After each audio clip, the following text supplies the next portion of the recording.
చుట్టూ కొండలు పచ్చని చెట్లు అందమైన పల్లెటూరు ఉత్తరాఖండ్ ఉత్తరకాశీలో ధరాలి ప్రకృతి సోయగాలకు పెట్టింది పేరు.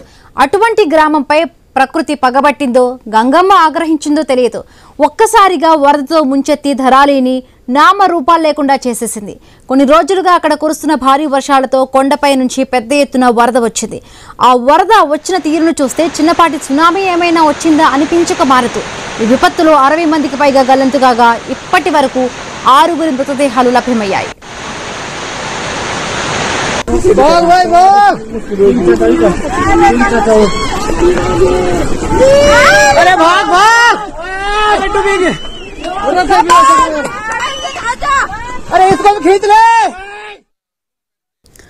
గల్లంతైన వారి కోసం గాలింపు చర్యలు కొనసాగుతూ ఉన్నాయి. మొత్తంగా 300 మంది రెస్క్యూ సిబ్బంది సహాయక చర్యల్లో నిమగ్నమయ్యారు. ఐటీబీపీ, ఎన్డీఆర్ఎఫ్, ఎస్డీఆర్ఎఫ్ బృందాలు సహాయక చర్యల్లో పాల్గొన్నాయి. సహాయక చర్యల కోసం భారత సైన్యం MI-17 చినూక్ హెలికాప్టర్లను రంగంలోకి దించింది. ఇప్పటి వరకు 150 మందిని రక్షించినట్టు ఉత్తరాఖండ్ ప్రభుత్వ అధికారులు వెల్లడించారు.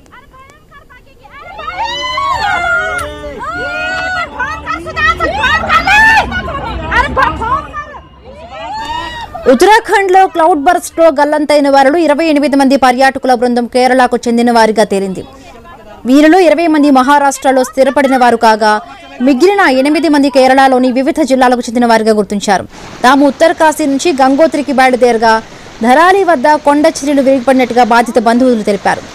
ఆ తర్వాత వారితో ఎటువంటి కాంటాక్ట్ లేదు. ఒక ఫోన్లలో బ్యాటరీ అయిపోయిందా లేక వారున్న చోట సిగ్నల్ లేదా అన్నది అర్థం కావడం లేదన్నారు. హరిద్వార్కు చెందిన ఓ ట్రావెల్ ఏజెన్సీ 10 రోజుల పాటు ఉత్తరాఖండ్ ట్రిప్ ఏర్పాటు చేసినట్టు వారు చెప్పుకొచ్చారు.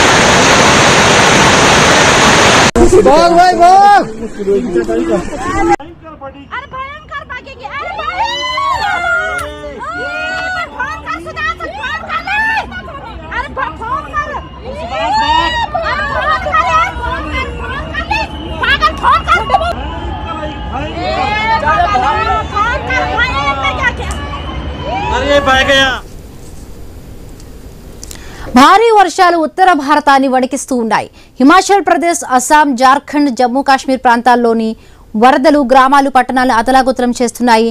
హిమాచల్ ప్రదేశ్లో వర్ష బీభత్సం సృష్టించింది.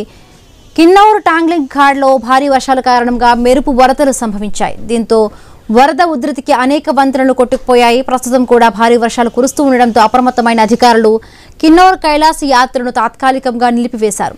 సిమ్లా, చండీగఢ్, పఠాన్కోట్, కాంగ్రా రహదారులపై భారీగా కొండ చర్యలు విరిగిపడ్డాయి. వందల సంఖ్యలో వాహనాలు ఎక్కడికక్కడ నిలిచిపోయాయి. వర్షం ఎడతెరిపి లేకుండా కురుస్తున్న కారణంగా సహాయక చర్యలకు ఆటంకం కలుగుతుందని అధికారులు స్పష్టం చేశారు.